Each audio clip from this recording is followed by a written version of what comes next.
we got ourselves a little bit of a problem.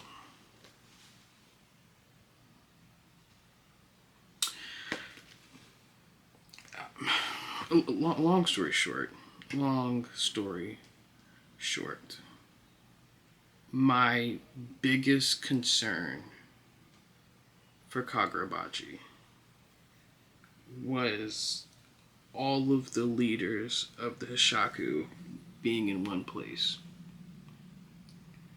Now, let's talk about it a little bit, because allegedly, and let me mind you, the way that Homeboy with the sword pulled up and like blew Samura away was cool. It's crazy technique. He'd been using a sword the whole time. That was cool. I like his sorcery. Obviously, Chihiro was able to point out from that alone that Samura has grown even since then, from before the war started. And he's like, wait, he shouldn't be able to do all this. There should be a drawback. But he's like, oh, this man is standing on business just as much as Hirohiko was. And he's like, okay, this is just where it's at. This is just where it's at. However, not only did they lose the Kumiyuri, but Hirohiko is literally bleeding out. And it's interesting because the way that Hirohiko is expecting Chihiro to look at him as a competitor, as a fellow warrior, as a fellow survivor, and Chihiro doesn't even faze him because he's focused on the big fish in front of him, and that is Samura. And it's interesting that what we're about to see is the round 2 of Chihiro versus Samura, because they still have to take care of Iori to make sure she's straight. While this is happening,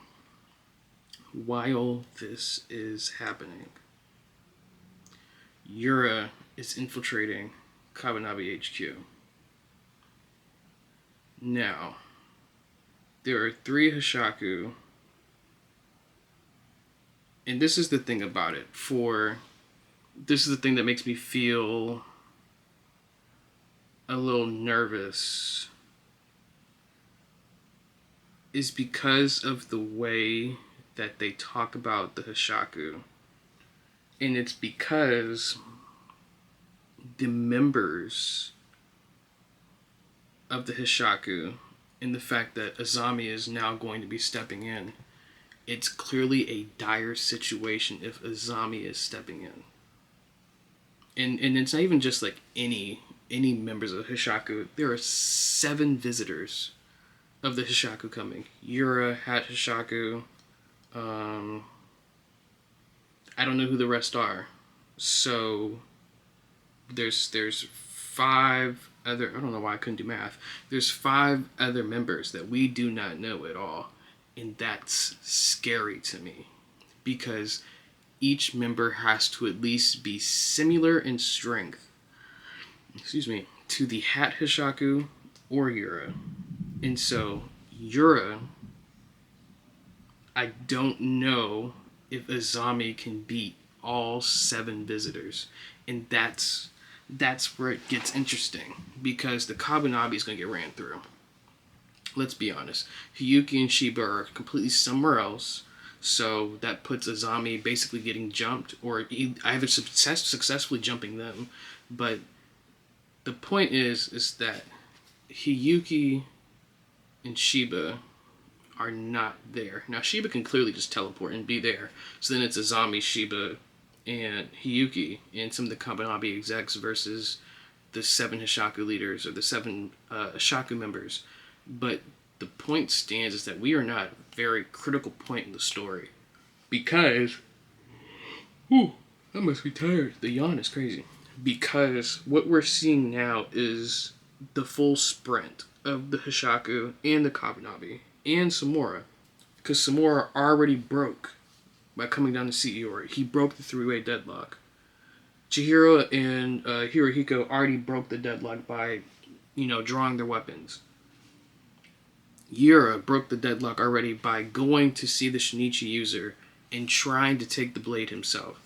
Not knowing all these different implications that are going on, it's not looking good.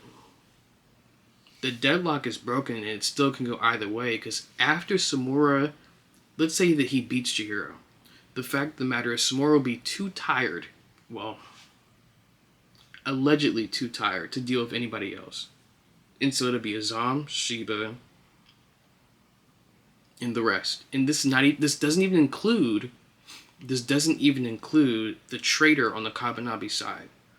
So right now we are looking at a downhill battle because number one, the traitor has not been found out, and we have 7 additional members besides that traitor who are probably, if not weaker than Yura, or Yura's level of strength, and that's dangerous. As Hashaka members coming into Kabanabi, that's dangerous. That's insane. And by the time Chihiro and Samura get wind of it, they'll still have to fight through those 3 members of the Hishaku that are underneath the building with Hirohiko. Well, I guess it's just 2, because Hirohiko is definitely perishing. But the point is this. We are looking at... Oh, man. The yawn is crazy. I don't know why I'm so tired. But we are looking at a very detrimental situation for Kagurabachi, and yet I have never been more excited. I have always been excited for all the enchanted sword users, but I've been more excited because of the Hishaka members, because they have to be different. They have to be unique. They have to be doing different things. And so I'm very curious how they're going to go about doing it and what Hokuzono has in mind for their powers, for their personality, for how they utilize the sorcery, for the knowledge that they have on the Kabanabi and the Enchanted Blades. I want to see people's stories intertwine. I want to see Shiba get a run for his money. I want to see Azami actually try. Because remember when we saw Sojo was like, oh, I can't beat this ragtag group and those 2 up there. That's a hassle. It's not happening. So it's understood that Shiba and Azami sit at the pinnacle when it comes to sorcery. And yet, I feel that there's something unsettling about it. Like, there's people waiting to test these 2 characters. Like, there's people waiting who are on the same level of power. And that's the part that's concerning for me. Because in Kagurabachi, it's just... It can only go up from here. But the issue is that someone has to break the tension. And more likely than not, if that traitor is Shiba, it's going to be him. I really hope it's not Shiba that's the traitor, but I guess from a story element point of view, it does make sense. If Shiba is the traitor, then we are in for a hard time, because now it's the 7 Hishaku heads plus Shiba, who's already the pinnacle of the Kabanabi. And so the only person who can actually fight Shiba would be Asami or Hiyuki. But once those 2 are mobilized and they're taken out of the equation, how many members in the Kabanabi do we have to contend with those Hishaka members? And my answer is, I'm not sure. But not enough. In my opinion, not enough. From what we've seen, not enough. But that's the Kagurabachi weekly chapter. And it's just, all I know is that once everyone is mobilized, everyone's rolling out, we'll see just how crazy it is. And once our main man, the storehouse user himself, once he's out there doing his thing, we'll see. We'll see how big stepping he is. But the point is that for this Kagurabachi chapter, man, Hokuzono in 78 chapters has done something, and I don't mean to glaze it either. In 78 chapters, he has done something that not many manga artists have been able to encapsulate. He capitalizes off of the intensity, the story elements, the choreography. He makes things feel fresh, unique. They don't feel rushed. They don't feel... you may not have all the answers, but it's okay, because you're so excited to look forward to it.